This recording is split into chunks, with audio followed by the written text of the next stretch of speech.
Greetings and welcome. My name is Cipriano Lucario, and I have the opportunity to support the SAMSA Tribal Training and Technical Assistance Center as a Training and Technical Assistance Coordinator. On behalf of the Tribal TTA Center's Contracting Officer Representatives, Dr. Maureen Madison and Alternate Corps, Mr. Jan Dunbar Cooper, the Tribal TTA Center's Project Co-Directors, Ms. Lori King and Glory Guillory, we would like to thank you all for taking time out of your busy day to be part of this webinar discussion. Today's webinar is being recorded.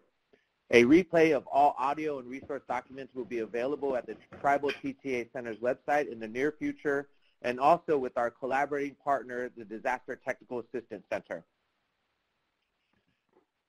This and all of our future webinars are housed at the samsa.gov/tribalttac.org.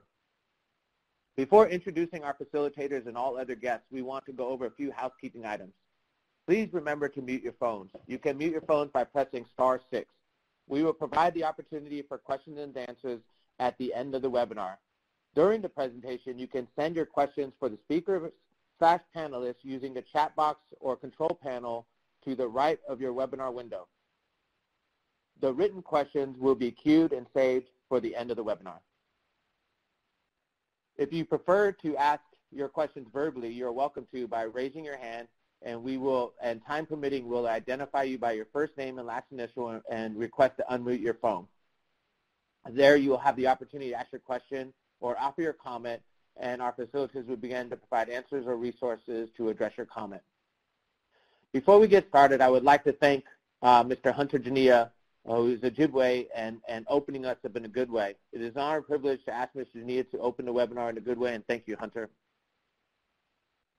Miigwech Cipriano and Chimiigwech Kinawagayan Anishinaabe out there in Indian country, and this is that time of year of renewal from winter to spring in many parts of the United States, and so I want to kind of sing a little bit of a song just to welcome all those that we share this creation with as a new beginning. So I'm going to do this opening song for this webinar at this time.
Thank you, Hunter. Thank you very much. You know, first off, I just want to say thank you to the Disaster Technical Assistance Center before we get started for being a collaborator with us as a TA Center, bringing resources to Indian country. DTAC has always been full faith and been sharing resources, and we're very appreciative. And this is a very timely conversation for some of our relatives who are in the Great Plains and in the Dakotas area who are dealing with river flooding and a lot of the challenges with the snow melt and the rising rivers. Also our relatives across California and Oregon, the Pacific Northwest, who's been impacted by the fires. And so just really thankful and very supportive of Robin and your team for presenting. And at this time, I would like to introduce our presenters for this presentation, Captain Mary Ann Robinson, who serves at SAMSA, and Miss Julie Liu, who is the public health advisor within SAMSA, and Ms. Robin Yentis, who works at the DTAC SAMSA TA Center. Thank you guys, thank you all very much for your support in facilitating this webinar, and please take it from here. Thank you very much, Cipriano, and welcome to everybody. Welcome to this webinar. We hope that the information that we plan to share with you this afternoon is informative. So we'd like to start by providing a bit of an overview about what you should be receiving in this webinar. We'll start out talking about the different types of disasters, then we'll look to discuss a bit more of the meaning of disaster behavioral health. When we think of disaster behavioral health, we're including both the mental health and the substance use disorder components. And then we'll describe some of the disaster behavioral health services. We'll review some of the common reactions to disasters in adults and children, as well as factors that may make people more or less likely to have trouble coping with disasters. We'll go over some of the assistance that we here at SAMSA, Substance Abuse and Mental Health Services Administration, can provide for you, your government, your communities, as you prepare for, respond to, and recover from disasters. We'll also discuss disaster behavioral health planning. We think that's very key. We'll look at some of the considerations as well as some of the resources that will help you develop and improve a plan for your tribal community or other jurisdictions.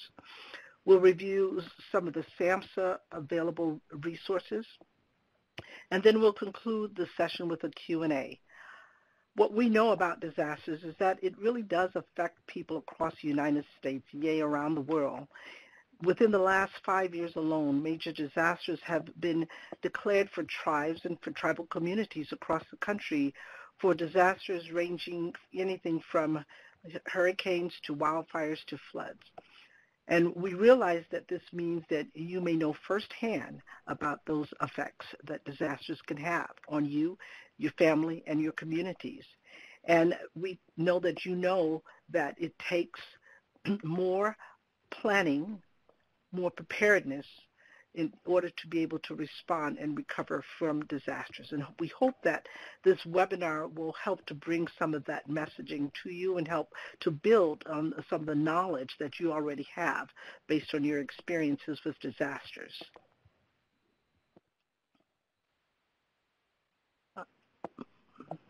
This next slide talks about SAMSA, just highlights the mission that we have here at SAMSA, and that is to reduce the impact of substance abuse and mental illness on America's community.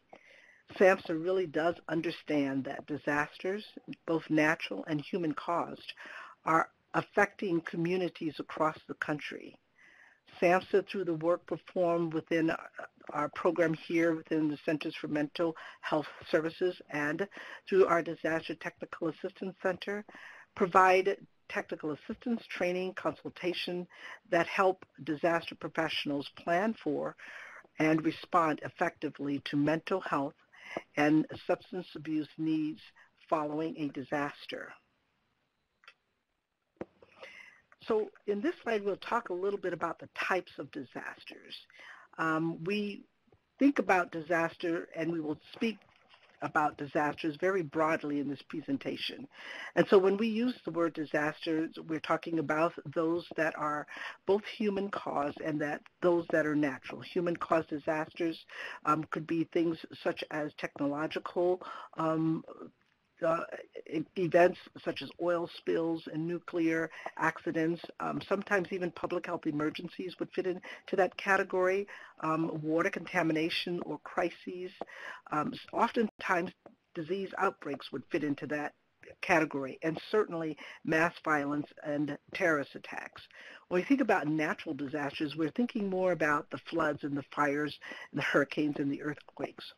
All types of disasters can have effect on the mental health and the wellness of individuals and communities, the substance use status of those individuals and communities, and the functionings of those individuals and communities.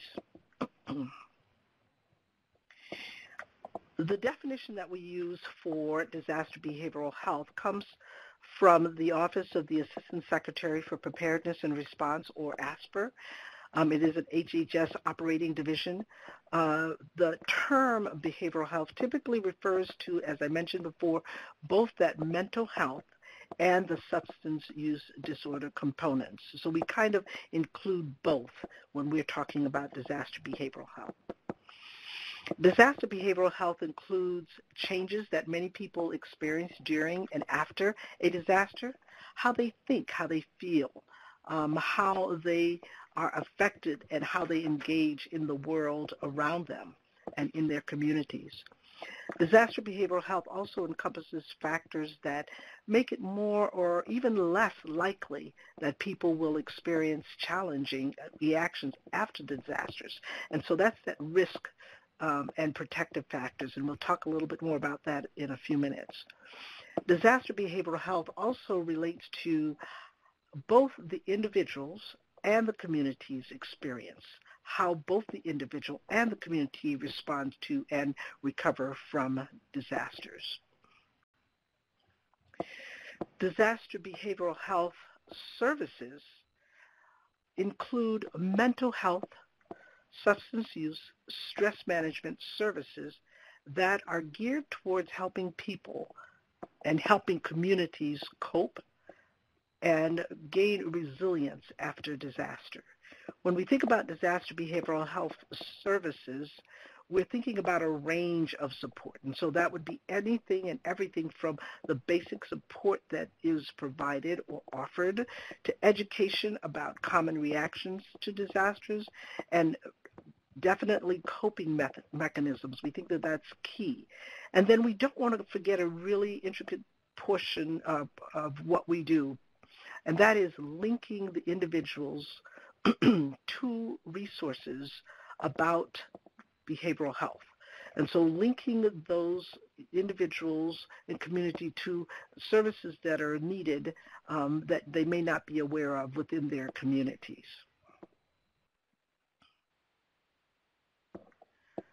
The other thing that we know with quite certainty is that everyone who experiences a disaster is affected in some way.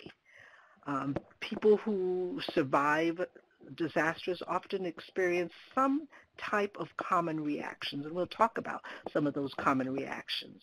We'll review these reactions in the next following slides. But one of the things that I'd like to point out is the tip sheet that's offered here.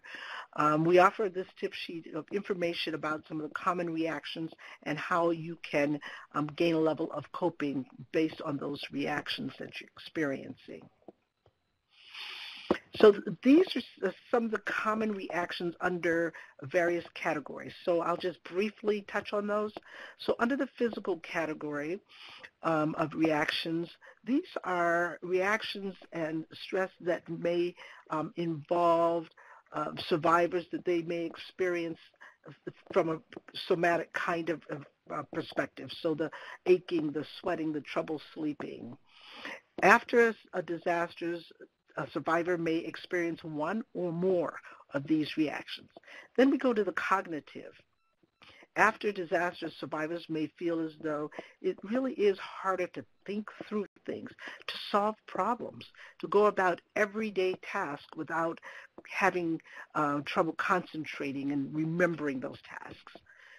Disasters and the aftermath may also heighten a level of worry and make decisions harder for an individual or individuals. Under the emotional reaction, we see all sorts of things. So this is where we may see the anxiety and the fear, the sadness, just from thinking about what they have experienced. Sometimes what they notice is that the emotions feel as though they are just missing, that numbness, that disconnection. And then another component of reactions that we are aware of is the behavior. And so the behavior may change in disaster survivors. There may be a change in their sleep patterns, the amount of alcohol or drug use. There may be times when they're spending more time away from others, more alone time. Survivors also may be much more or less active than usual. Well, what we caution is that if any of these reactions persist for an extended period of time or they become overwhelming, survivors really should be in direct contact with the appropriate professional support and help. Some of the common reactions, because we think it's important to identify with children some of those reactions that may be seen by teachers, by family members, and that is that children and teenagers may experience, again, some of the same reactions as adults, but based on the age, the reaction would be or could be different. The stress of a disaster and the aftermath often leads children to take a step back or 2 steps back in their development. So they lose some of the skills they recently acquired. So a child that had recently stopped sucking their thumb, for example, they may start to suck their thumb again, while an older child who had mastered a set of chores that he recently became responsible for may tend to slide backwards on that. This tip sheet that is on the slide offers information that would be a bit more succinct around some of the common reactions we will see or you can see with children. As younger children may become afraid of the dark or strangers or monsters, older children may have a feeling of fear about leaving their parent or guardian. And that could be even for simple things such as going to school. Children may act out the disaster in play. And so like adults, they may have some of the behavioral and physical changes as well as some of the emotional changes. We talked about the risk factors earlier, and I'm just going to briefly go over these. Risk and protective factors do influence the impact of a disaster on those affected. So we're going to look at some of the risk factors that make people of all ages more likely to experience difficulty with reactions to disasters and to have maybe trouble coping. And then we're going to look at some of the protective factors that can positively counter these reactions. So people who experience trauma before a disaster, especially those who experience the trauma in childhood, are at higher risk during or after a disaster for difficulty coping. People are also at risk if they have a chronic medical condition such as diabetes, especially type 2 diabetes, or heart disease or emphysema, or if they have a mental health or substance use disorder such as major depression or panic disorder, alcoholism. People are also at higher risk if during the disaster they get injured or hurt, or even if they view or see someone else get injured or hurt or expire, or if they lose a loved one or a friend.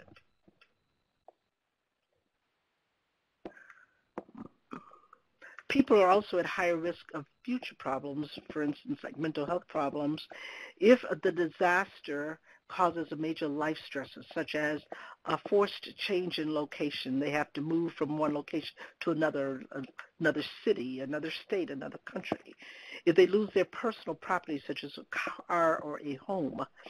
If people experience part of a disaster as a trauma, and if they experience detachment that continues after the disaster, they may be at higher risk for mental health and substance use issues and difficulty in coping.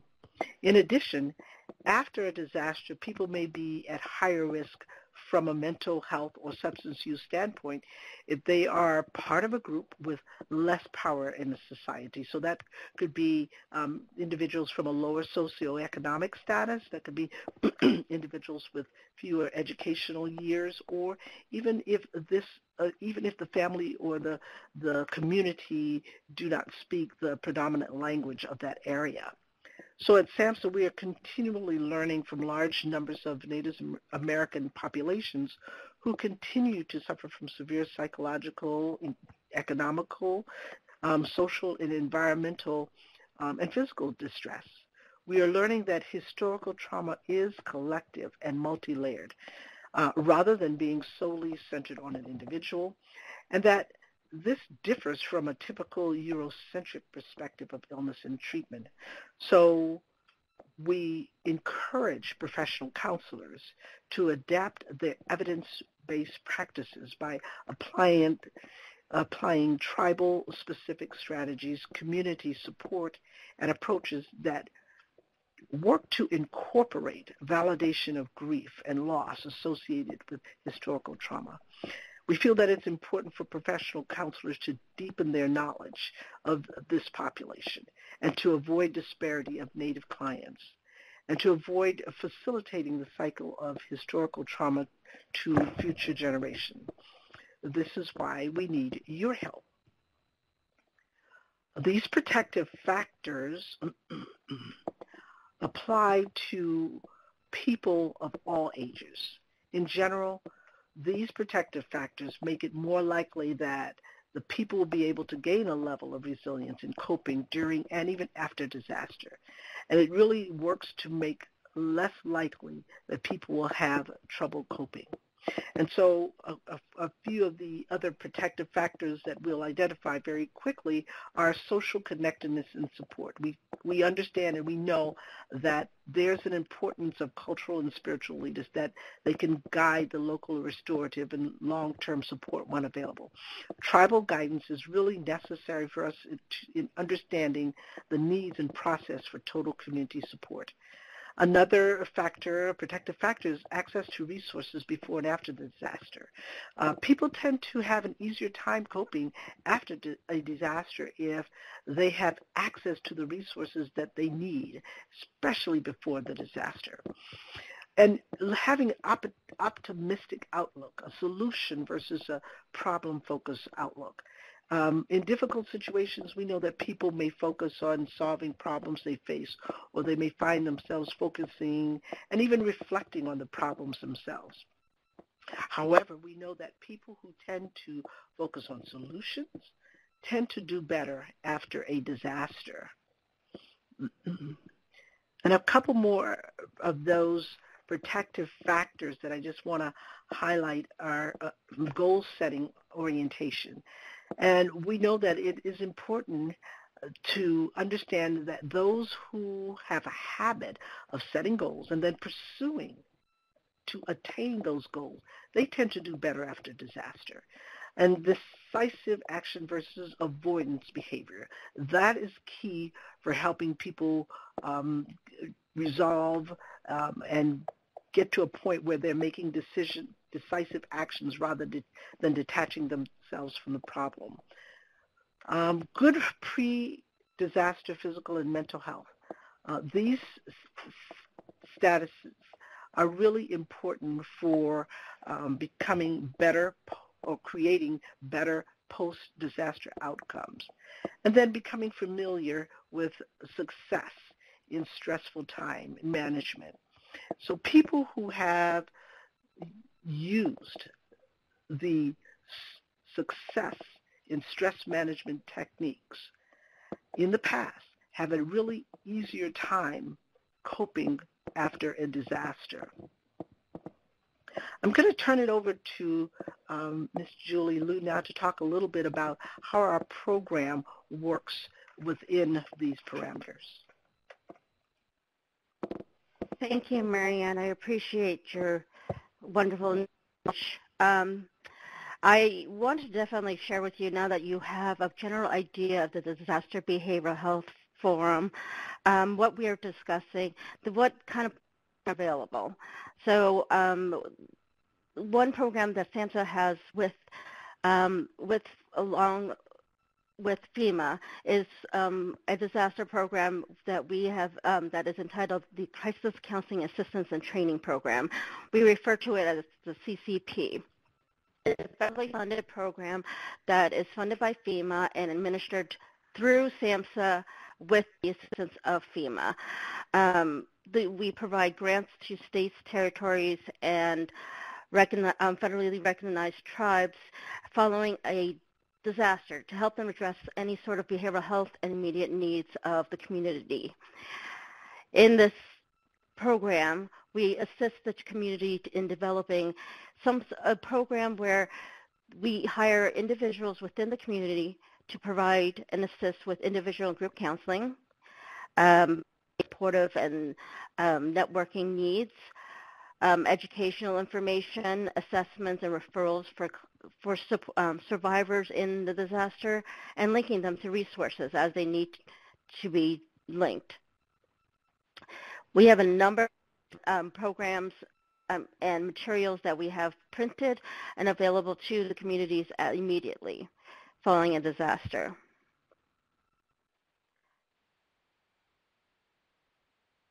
So this program actually came out of a law.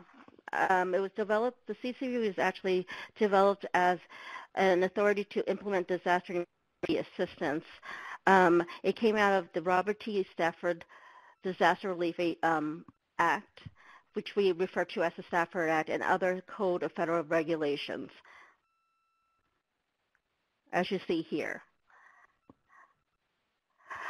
So as of 2013, the Standard Recovery Improvement Act, or also known as SRIA, amended the Stafford Act to provide federally recognized tribes the option to actually make a request directly to the President for a federal emergency or a major disaster declaration, rather than going through the states. The Stafford Act actually amends it now so the tribal government can choose to request a disaster declaration on their own without having to go through the state emergency authority. Of course, as before, they still can work with the state and seek assistance through the state for further disaster assistance. So you might be asking yourself,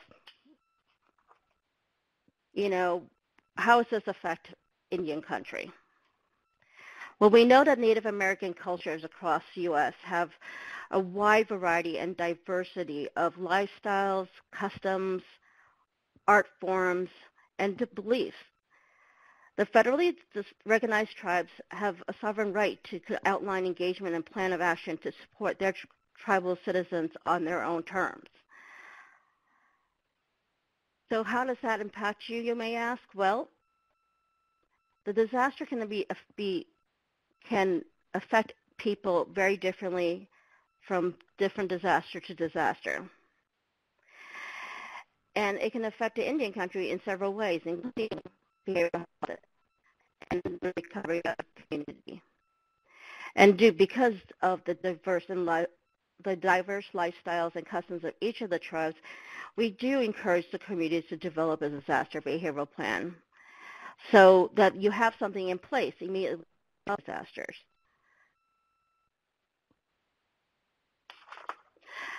Just so you know how a declaration would typically happen, the state or territory would experience a disaster. Following the disaster, the state, territory, tribe, and a FEMA representative would conduct a preliminary damage assessment, also known as PDA, together in the areas that have been affected by the disaster. The governor, or in this case, if the tribe wanted to come in on their own, the tribal chief executive would request federal assistance based on the needs that they've found following the PDA assessment. And they can decide on what they would like to apply for as far as assistance. I know a number of Indian country applied for public assistance, which really covers a lot of the road damages, flooding issues. I know that there's a number of those going on at this point. But one of the things that we're talking about here, the disaster behavioral health portion, really would fall under the individual assistance portion.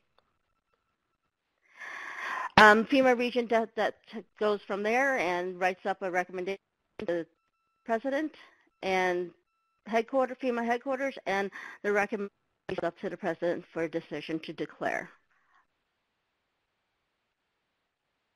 So we definitely want to have everyone think about the key considerations of planning. So you want to cover definitely the different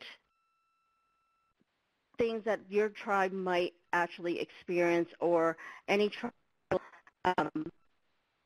specific plans that you have in place. SAMSA and the tribes have to work together in good faith to develop supportive guidance so we can together maximize an emergency plan. At this point, we'll quickly discuss some of the things that we can do and how we can possibly work together. So we really encourage you as tribal Indian country, tribal reservations to kind of decide on what is the need, what is going to be the first steps in a recovery. What we tend to experience is a lack of understanding and difference between indigenous and non-indigenous cultures can be where the breakdown in communication occurs. Therefore, the cultural protocols that need to be considered for the effective and respective manners of communication. The disaster plan is based on what you guys decide to do as a tribe. So the first thing you want to definitely consider is who's going to be part of the disaster behavioral community and recovery. We usually would encourage tribal council members, elders, and tribal leaders, maybe some healthcare providers, spiritual leaders. You want to think about what are they going to do once a disaster occurs immediately. Once a disaster occurs, a lot of concern is the immediate needs, making sure everyone's safe, tending to the injured. So how are each of these individuals part of the community plan going to assist in the immediate disaster? And then, of course, as it progresses, how are they going to be involved further on? Then we want to make sure that we have regular communication throughout individuals providing assistance to the community. Regular communication is going to what allows us to understand who is available to do what is available in the community, and what is still needed in the community for further requests, hopefully through resources.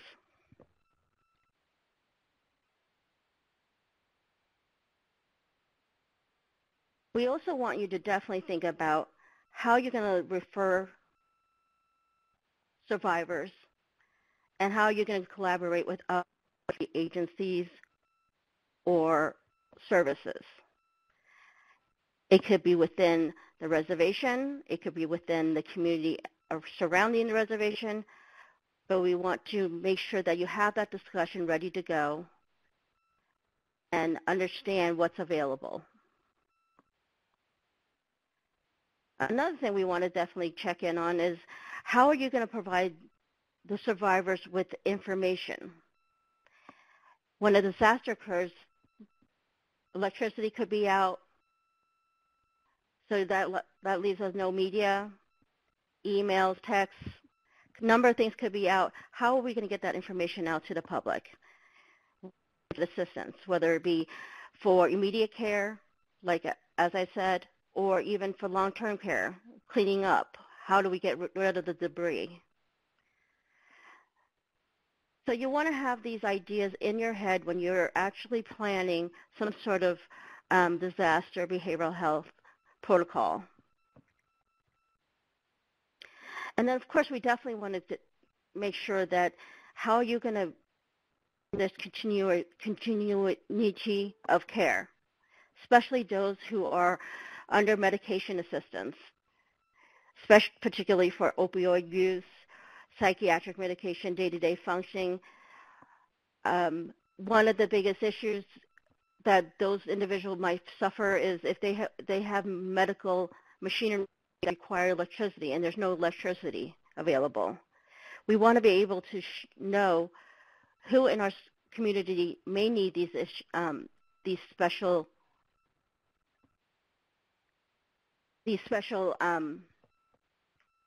needs and be able to get them situated as soon as possible.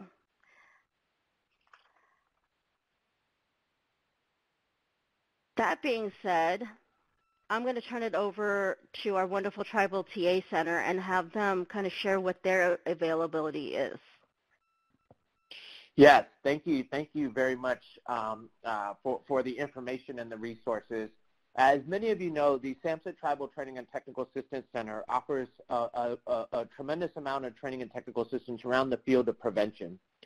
What some of you might not know is that there's a lot of TA centers under SAMSA, and we are just one of the resources that are available.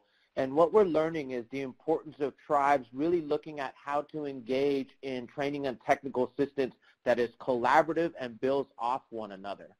We know that the world and the climate is changing, from our relatives in Alaska where the ice is melting and they're moving communities, they're moving villages. California, the fire season seems to be going all year round. For our relatives in Nebraska and the plains, we see the snow melt and the intense storms that are happening around climate change, and also the man-made disasters, the opioid, the meth, the challenges and the systemic challenges that impact our family, our relatives, and our young ones. So we know Indian country is battling all kinds of situations or incidences.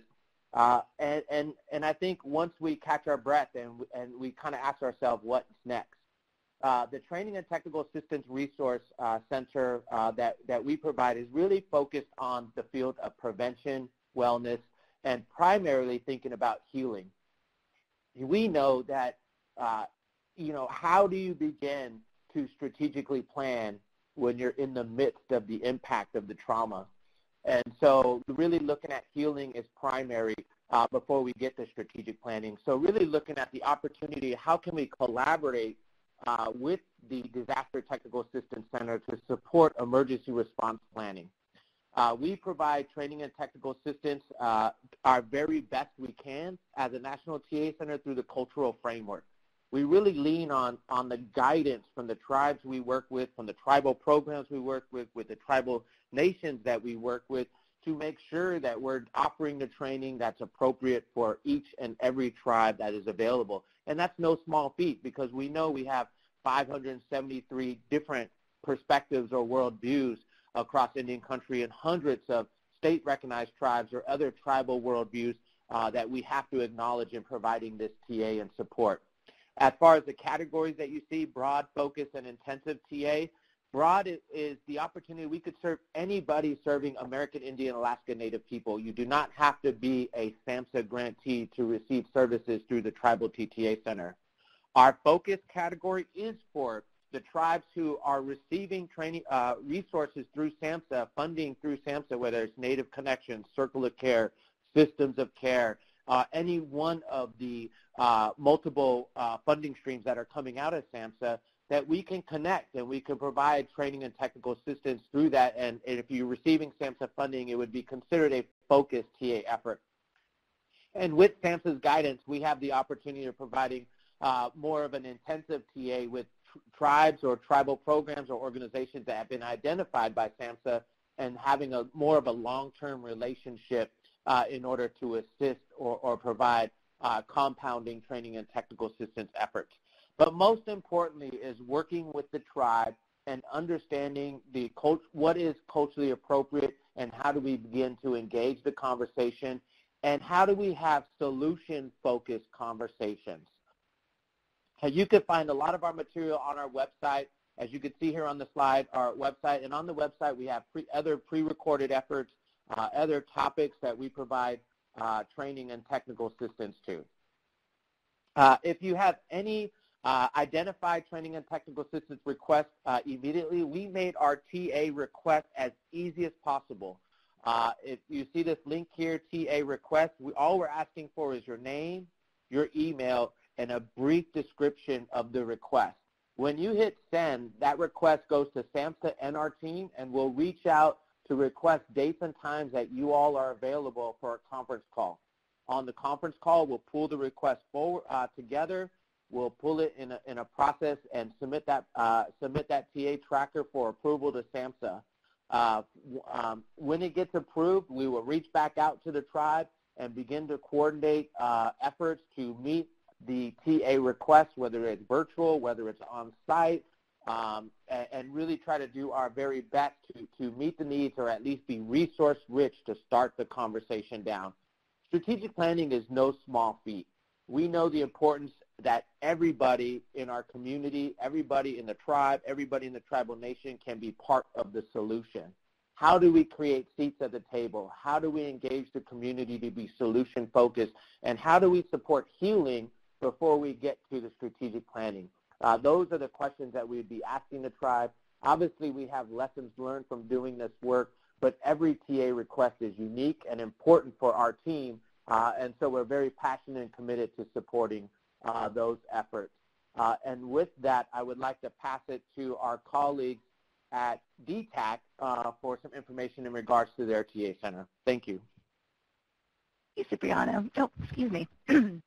My name's Robin Yentis, and I'm with the SAMSA DTAC Center. So in addition to technical assistance to states, territories, and tribes, and CCP grantees, SAMSA DTAC offers several resources on its website. You can see here our website address and our email and toll-free number. So over the next few slides, we're going to go over some of the resources that are available on the SAMSA DTAC website that may be of interest to you. So this is our Disaster Behavioral Health Information Series, better known as the SAMSA DBIS. And it contains resource collections and toolkits pertinent to disaster behavioral health. Collections relate to specific populations, specific types of disasters, and other topics related to all hazards disaster behavioral health, preparedness, and response. You can see here on the slide a list of all of our DBIS collections that we have.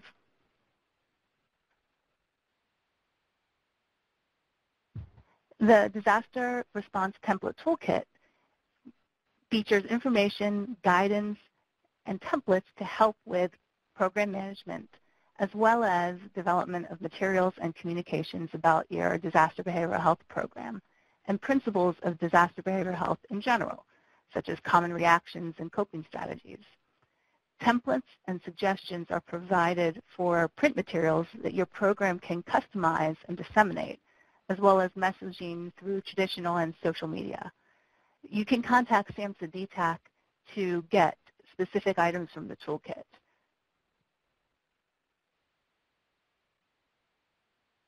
SAMSA DTAC maintains and updates a collection of tip sheets, pamphlets, and guides on a wide range of disaster behavioral health topics, including the following: common reactions in adults, common disaster reactions in adults, ways to support children with coping with a disaster, disaster behavioral health issues for special populations such as older adults or disaster response workers, tips for coping with public health emergencies, and information about providing culturally aware and appropriate disaster behavioral health services. So DTAC also produces several newsletters. You can see a couple here. The SAMSA DTAC Bulletin is a brief monthly e-newsletter that's used to share updates in the field and highlight new resources available through DTAC and through other places. The Dialogue is our quarterly journal that provides insights from professionals from the field on various disaster behavioral health topics. So we're also always looking for contributors. So if there's something in particular disaster related that has happened in your community that you think might be of interest to other people in disaster behavioral health or other tribes, please contact DTAC with suggestions for topics or ideas for articles. One of our recent issues actually focused on culturally appropriate disaster behavioral health. The SAMSA DTAC Supplemental Research Bulletin provides practitioners, planners, and other responders with a summary of recent research, and that comes out twice a year. All of these resources are available on the DTAC website, and for some of these monthly subscriptions, you can contact DTAC to get added to the listserv. SAMSA DTAC has produced several webcasts and podcast episodes and series, which you can access on our website. We have some audio podcasts on resilience and a webcast series on promising practices in disaster behavioral health planning and webinars on cultural awareness in disaster behavioral health. Again, these products are available on our website. So this slide goes into a little bit more detail of our Promising Practices webcast. It has several different sections to it, and the topics included are overall emergency response plans, making a plan scalable, implementing your plan, building partnerships, and you can find all of these webcasts on the DTAC website. I wanted to highlight a couple other resources that are available. There are several resources available to help with suicide prevention and suicide clusters and coping with suicide in your community. One resource is the National Suicide Prevention Lifeline, which has more than 160 centers across the United States and provides free, confidential support that people can access at any time of the day if they're in a suicidal crisis or emotional distress. And the information is on this slide. Another resource is the Veterans Crisis Line, which is provided by the U.S. Department of Veteran Affairs. Again, the information is listed on the slide. Suicide Prevention Resource Center offers guidance for preventing suicide, a collection of resources, online and in-person training, news, and a listing of related organizations. Its website also features information and resources for American Indians and Alaskan Natives. So I'm going to turn it back over to Cipriano now. Thank you. Yeah, thank you. Thank you for the presentation, Marianne and Julie and Robin. And at this time, please, if there's any questions from the audience, please feel free to write it in the chat or raise your hand and we'll unmute your phone. And at this time, if you guys are typing your questions or comments, I just want to say thank you to our SAMSA colleagues and the DTAC program for sharing your resources and reaching out and trying to foster and build a stronger relationship with Indian country through our collaborative efforts. Mark, I was just double checking. Has any hands been raised, Mark, for any questions? I know I haven't seen no questions in the chat box.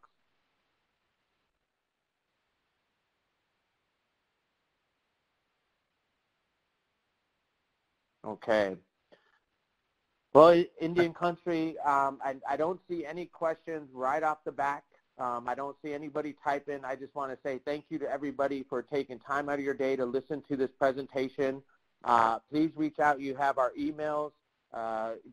We are available at the TA Center. If you want to send us your emails, we'll definitely create a contact and connection to DTAC for any of the resources that have been listed. Oh, I see Ms. Lisa Jordy is typing. So again, yes, this presentation has been recorded, Lisa. And we will, one, be able to host the recording on our website, so the audio and the visual will be available. And on the right, you could actually download the presentation in that box that says downloads. If you click on it, you should be able to download the files and actually have a copy of the presentation for your use at a later date as well. So you have a couple options, and Lisa, if you have any challenges, please feel free to reach out to us at the TA Center and we will make sure that we could send you a link to the recording or share. Perfect. Indian Country, you're letting us off the hook easy with the questions. Cipriano? Yes, sir.